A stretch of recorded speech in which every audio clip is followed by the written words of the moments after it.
On today's Hot Sheet, I'm discussing Fannie Mae's update on consumer sentiment, generational trends with homebuyers, and boomers aging in place. Today is Tuesday, April 9th, 2024. I am Byron Lazine, and the Hot Sheet starts now.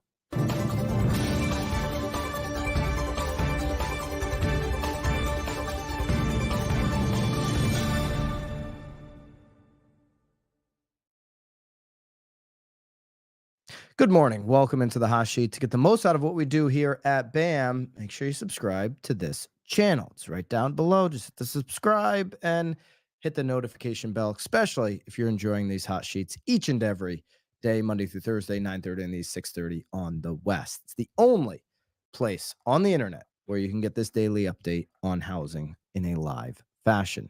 All right, let's jump into a Fannie Mae report and their home purchase sentiment index, which was just released. The sentiment is down. The HPSI decreased by 0.9 points to 71.9 in March. This is the first decrease since November of last year. It's not a surprise to me that buyers' sentiment is going down. Obviously, in November, the sentiment went down off of the 8% peak of 30-year fixed in October. Why am I not surprised that it's down today? Well, we've seen mortgage applications have a bumpy road. Traditionally in the spring market, certainly in the first half of the spring market, the demand for mortgage applications is strong. It's often robust in a normal market, but it hasn't been that yet this year. Yet, maybe that'll change. I can find reasons why it wouldn't with where the 10-year and the 30-year sit. But so far, it's been a bumpy road. And so it's no surprise to me that this sentiment is down to 71.9. Now, keep in mind, the homebuyer sentiment hasn't been all that, crazy, even at any point in the last few years. It got down to 61.3 at one point. And even during the peak crazy time of really low interest rates, I mean, it got as high as 81.7%. I mean, that's when we're talking about 2.7 and 3% interest rates. So still, buyers are just a little bit, I'd say, pessimistic at times because, an 81.7, I would argue that when rates were 2.5, 2.75, 3 and a quarter, the home purchase sentiment should have been a 95. It should have been, Madden speed for Tariq Hill at 99 when rates were that low, because you were literally, in my outlook, printing money during that time period. But yet the sentiment even then was 81.7. So 71.9, still a lot of buyers are feeling good about buying a home. Okay. It's up from the bottom considerably. When we were in 2019, a really normalized market, we're at 89.8. That's the highest we've seen at any point from 2011 until today. You can get all these charts and all this information, of course, inside of BAMX. That'll all be uploaded here today for you. Okay. So in the March 2024 report, buying conditions, 21% calling it a good time to buy, 79% consider this a bad time to buy. Selling conditions, 66 say it's a good time, 34% it's a bad time. Okay, so that's changing a little bit. Home price outlook for the next 12 months, 40% believe it'll go up, 20% go down. Okay, so I'm assuming 40% believe prices will be flat. Mortgage rate outlook, 29% over the next 12 months believe it'll go down. Now, look at this. This is up from 32% last month. Believe it's going to go up over the next 12 months. Mortgage rate outlook. So consumers are becoming more comfortable with an interest rate that they believe could potentially go up, not down this year. Listen, it's something I've been saying. Don't put it in consumers' head that a 5.0% interest rate is coming at any point in the near future. If anything, the last 7 days is a great indicator of that. Just take a look at the 10-year. We'll take a look at it before the end of the show. For concerns about job loss, very strong economy, very strong job market right now. Next 12 months, 77% not concerned at all about a job loss. 23% are concerned. Change in household income, 19% believe it'll be significantly higher. 12% significantly lower. So on the whole, most people don't expect to be making a whole bunch more money. Okay. There's a couple ways we can change affordability. There's really only three. Okay. It's lower prices on the actual house. Okay. Which would, you could argue would be a dramatic increase in inflation to bring, I'm sorry, not inflation, in inventory to bring those prices down. Obviously, a lower interest rate, which we can see is a very sticky, bumpy road right now, or people make a whole bunch more money. So the affordability issue does not seem to be escaping us anytime soon. Here are the respondents that say it is a what time to buy. Again, 79% on bad time. 84% September 2023 thought it was a bad time. So that number's trending down a little bit since mid 2023. Of course, only 40% thought it was a bad time when those interest rates were really low, going all the way back to March 21. 21% believe it's a good time. There was 53% back in March 2021 that thought it was a good time. How about selling? How has that changed? Not much, not as much as you think in the good time. Okay. That really peaked out at 74% back February, March of 2022. That's right before rates started picking up. So I would, sellers kind of nailed that one as their peak. Hey, that was a pretty good time to sell right before the rates went up. You could argue in your market, we've seen nationally prices went up another 5%. Maybe that peak was a little bit later. I think it's some markets where they've seen inventory increase since that time frame. Certainly in Austin or some other areas, that was probably the time to sell. Got as low as almost 50% there in the end of 2022 on time to sell. Good time, or I'm sorry, bad time to sell is at 34%, and we've been at 28% back in March 2021. So can't really call this a bad time to sell. We're still really historically an advantage seller for the most part in almost every market in America. Home price and mortgage rate expectations. This one is interesting to me. That you've got 40% right now in the next 12 months saying, hey, this thing's going to go up. That's interesting to me. Going down, you don't have as many. This is home prices. 40% believe it'll go up, stay the same, 38%, 20% go down. So home prices, the belief is going up or flat more so than going down from home buyers. So it shows you that buyers are more comfortable in this current environment. I was just talking to my ISA team, inside sales team, and they're like, we are just crushing it right now on buyer leads who also have a home to sell.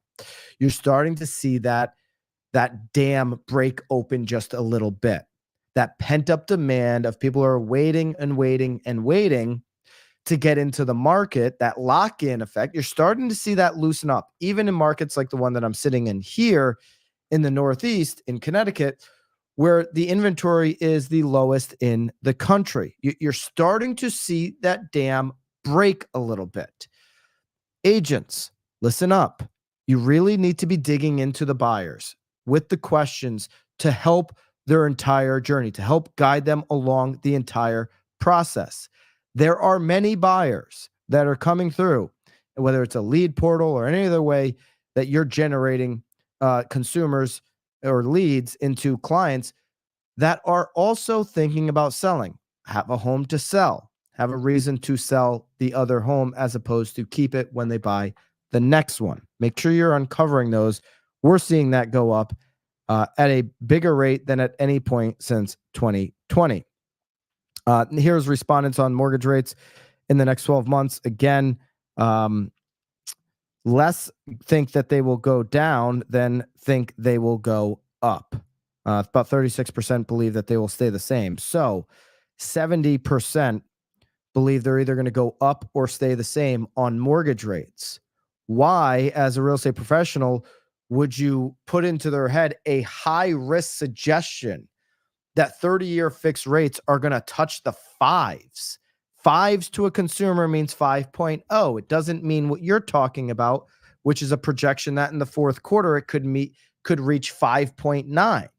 Get the fives out of the vocabulary. It's nonsense. It's not worth the risk that if they don't get there, you end up looking like an idiot. You can't predict the future anyway, so don't try and do it, especially when 70% of buyers believe the mortgage rates are going to stay the same or go up anyways. And that's the reality, I think, of that's what I think is closer to the reality, that rates will stay around the same. I don't know if they'll be up by the end of the year. I think there's going to be a lot of pressure on the Fed as we get closer to November to cut. They've promised us 3 cuts this year, so we should see this come down some. But to get into the fives right now, certainly here as we sit here in April, I mean, we're in the 4th month of the year, and we're nowhere even close to 6. If you polled agents back on December 31st, I remember hearing so many of them were under like the 6.25 for the year. That seems like a long time ago today, doesn't it? All right, there's a little bit more information here on this March one. I'll leave you to it if you want to dig into that further. All of the information's uploaded into BAMX for you on that. There's 5 charts available from that as well as the entire HPSI from Fannie Mae for the month of March. Okay.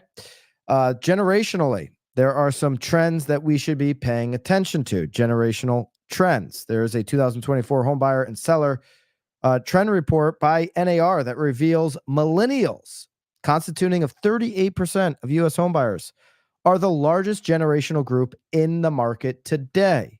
Is that where we should, or agents or advisors, should be spending all of their time? Is it 4 out of 10 consumers where they should really put their efforts into marketing and creating connections and clients for life? Is it that millennial class? This emphasizes the preference for agents who provide comprehensive support and communication throughout the buying process. Millennials want a buyer representation. Make sure you understand that when you're thinking about how to move forward today, through July, through the future. The millennials want you as a buyer representation. Don't shy away from that. There's huge opportunity in it. Millennials have become the largest generational group of home buyers, representing 38% of all U.S. home buyers, an increase from 28% the previous year. So millennials really kind of taking over a lot, not only here in the home buyer, but a lot of these demos right now. And 28% in the previous year is a big jump. Do we see that jump continue as we move forward? Younger millennials, age 25 to 33, and older millennials, age 34 to 43, I'm in that bucket, are leading this demographic shift. Older millennials report the highest household income among all generations at $127,000. Baby boomers, which are now ages 59 to 77, now account for 31% of home buyers. That's a decrease from 39%. There's a fascinating stat on boomers from Redfin I'm about to get into, okay, in the third segment here. This is going to twist your mind up a little bit. I've been a huge proponent of, hey, boomers control the wealth. Boomers control a lot of this real estate. When you think about listings, you might want to think about it differently. According to these stats and the ones I'm about to share with you, there could be an argument made for that. I'll make both sides of the argument here in a minute. Gen X, which is median age of 51, ranks 3rd at 24%, making up the buyer population. Primary home buying motives differ by age, with those under 59 primarily seeking home ownership itself, and those 59 plus aiming to live closer to family or downsize. You see that a lot. They're making decisions based on, when 59 or over, what location do I want to be in? And that's going to be dependent on again, where the family location is. Okay. Here's the share of buyers and sellers by generation. You can pull this NAR report on a Now BAM article. We broke it all down for you. Okay. Gen Z is just 3%. Can argue the obvious that number is going to go up considerably over the coming years. You see there, millennials making up that largest share. You can break that down to younger and older. Obviously, a huge generational demographic.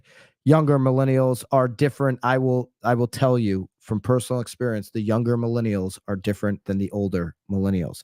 I grew up with a house phone. The younger millennials grew up with an iPhone. There's a big difference. So you can't just lump millennials all into the same bucket. Gen Xers, 24% young, and then you got young boomers and older boomers. Why do they split that generation as well? Because it's like the millennials. It's a monster generation in basic sheer numbers, right? Younger boomers are 26%, older boomers 19%, and then the silent generation, 4% making up the buy side, 6% on the seller side. I was giving some seller numbers there on the younger and older boomers, 26 and 19% there. Okay. You could, again, you grab that on nowbam.com. It is available for you. Here's what buyers of all ages want most from real estate agents. Okay. We should know this. Help to find the right home to purchase. What it does not say when it says help finding the right home to purchase. 50% of people want out of their real estate agent buyers. Doesn't say schedule the homes to tour. It says help finding the right home. That is not scheduling homes through showing time. That is identifying on and off market properties that are the right home based on their needs. Scheduling is table stakes. Scheduling is, I would argue, maybe even like you've got table stakes. We're going to sit down and have dinner as adults. Then you got the kiddie table over there. It's like table stakes for that table. It's a step down. Scheduling is a no-brainer. Scheduling through showing time, anybody can do. But help finding the right home to purchase, that's a skill set that buyers desire in this market. It's a skill set that you possess. It's one that you should talk about loudly and clearly. It's one that separates you as a professional from everybody else. I wouldn't just glaze over that 50%. Help finding the right home to purchase. Internalize what that means, because it means something. Help a buyer negotiate the terms of sale. 11%. Help with the paperwork, 7%. We just did a Knowledge Brokers podcast. Myself and Lisa, Tom was sitting out on Friday. Go listen to this at Knowledge Brokers podcast. We broke down from the Patrick Bet David podcast and from the All In podcast when, their segments on the settlement, the proposed settlement. And one of David Freeberg, who's a billionaire on the All In podcast, he's a brilliant guy. Okay. He made the statement like, hey, I don't need help with the paperwork. These are standardized forms. Now, he's very smart. I think you could make an argument that the average American should be helped. They should, somebody should walk through them. But at the end of the day, they are fill in the blank forms. Okay. So help with the paperwork. Only 7% are saying, hey, I really want this from my agent. Okay. Again, showing time and fill in the blanks are not your value. Don't let it be such. Help determining how much a buyer can afford, 4%. Help finding and arrange financing, 3%. Now, listen, this is only 4% because I think the expectation is, this will come from my lender. Well, the more agents treat this as a financial consultation and handle that up front, the more consumers will expect that service from their agent. I'd encourage you to do so. Help teach buyer more about neighborhood or area, restaurant, park, transportation. I think this is a huge separator. Only 3% are saying they want it. But I still think it's a huge opportunity to really show that you're the local knowledge broker in those situations. Okay. Across all generations, the following benefits provided by a real estate agent during the home buying process. So once you're in the process, these are what ranked the highest. Helping understand the process, clearly articulating the next step. 61%. Point out unnoticed features, faults with the property, 58%. Negotiated better sales contract terms, 46%.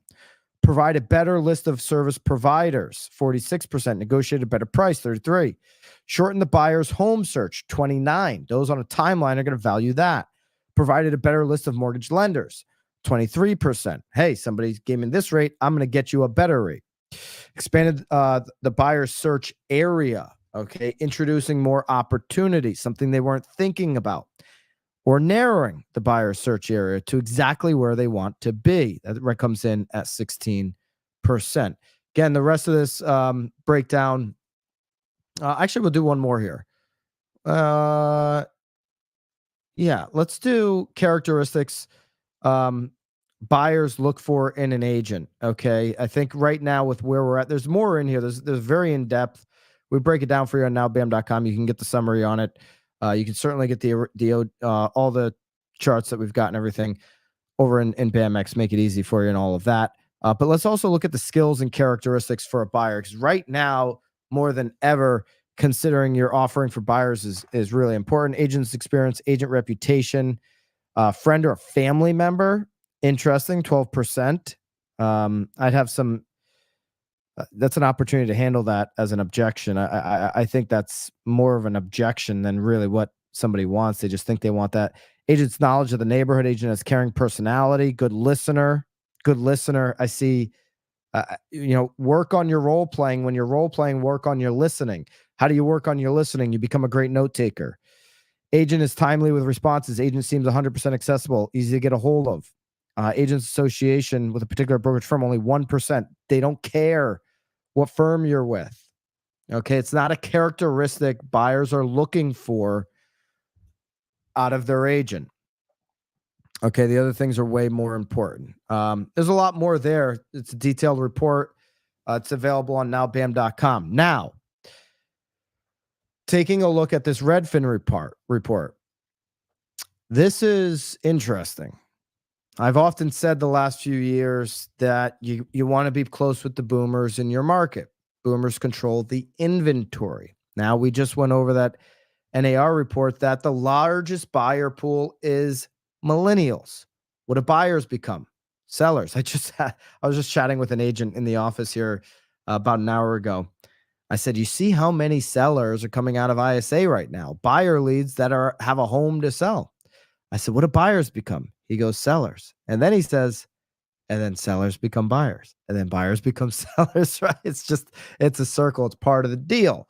But if you're closer towards the end, you might not keep turning over from seller to buyer, buyer to seller, buyer to seller, seller to buyer. Redfin takes the stance that more than 3/4 of baby boomers plan to stay in their home as they grow older. Now, I've said baby boomers are the clear opportunity. There's going to be an enormous wealth transfer happening over the next decade, maybe 2 decades. Everybody's reported on this wealth transfer. A huge wealth transfer means millennials are poised to become the richest generation in history. So, am I wrong when I say let's focus on boomers? They've got the inventory, which is going to lead to listings. If 3/4 of them are never going to sell the house, that would be the wrong horse to bet on. You don't want to get to the Kentucky Derby and bet on the wrong horse. If you know the answers to the questions before the race starts, you'd bet on that horse. If you know who's going to win, you'd bet on it every time.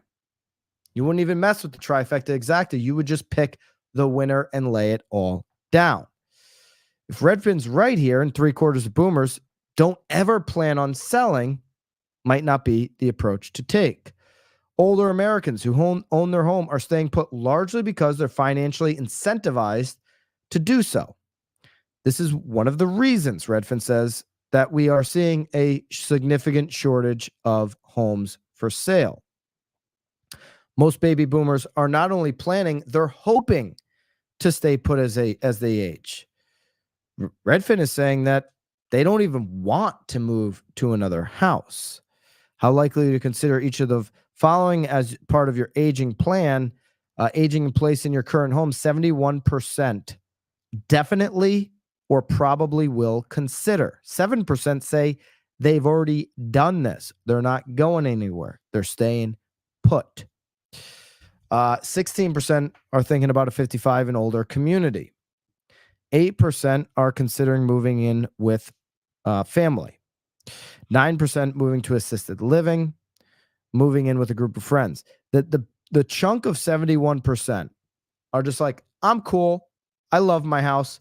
The deal's paid off, right? Remember, baby boomers control 1/7 of the world's wealth, not the country's, The world's. There's like 186 or 184 questions. You can fact check me on that in the comments if you want. They own 1/7 of the wealth. They've got the money. That's why this wealth transfer that everybody's reporting on is significant. Millennials will become the richest generation in history. Millennials' parents are boomers. Boomers are going to hand their money over. If boomers are staying in place longer, wouldn't then your best bet, the best horse to bet on, be that millennial, the child who's right now in the process of moving up, buying, selling, coming in, buy, sell, buy, sell.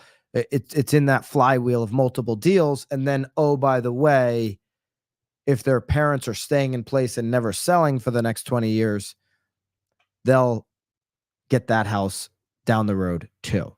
I don't know. Something to think about there. If Redfin's data is accurate, not saying it is in your market, just throwing that out there. If Redfin's data is accurate, that more than 3/4 of boomers are never going to sell until they're maybe forced into assisted living. Who's making the decision then? The millennial kid.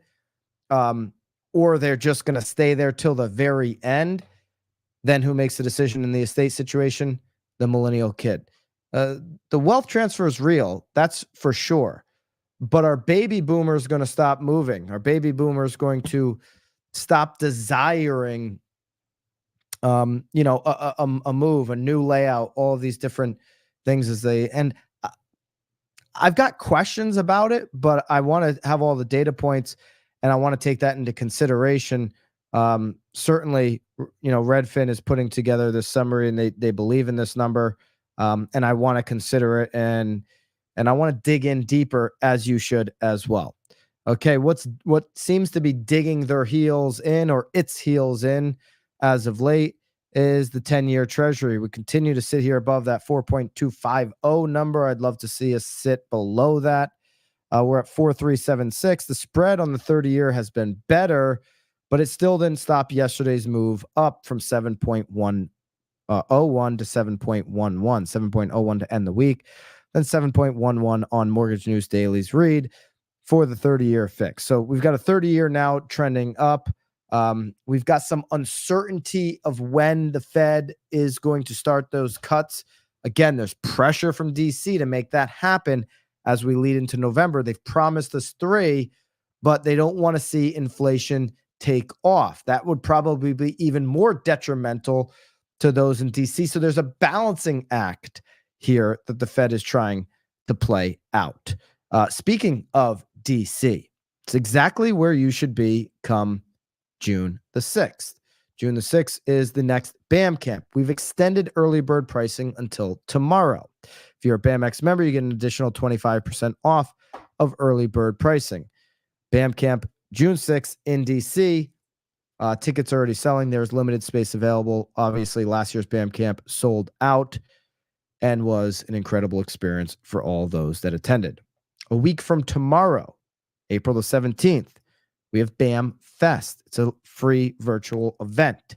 It's one where I'll be doing a fireside chat with Jared James about how to move forward in a proposed settlement world. Jordan Cohen is going to be going over the listing presentation strategies directly out of his book, Agent's Edge. Chelsea Pites is going to be on Instagram and social media tactics. It's a free virtual event you do not want to miss. That's filled with some fun, just like the BAM Pro Bowl was. That is next Wednesday, April the 17th. William Burton from Charleston's got the VIP ticket on BAM Camp. VIP ticket gives you a June 5th experience along with June 6th and VIP perks throughout the event. William, I'm looking forward to seeing you both in the VIP mastermind as well as at the event, brother. Thank you so much. Appreciate you guys. We've got a new real word going up here today on the main channel. Make sure to subscribe. We're going to be digging into the DOJ stuff on that pod.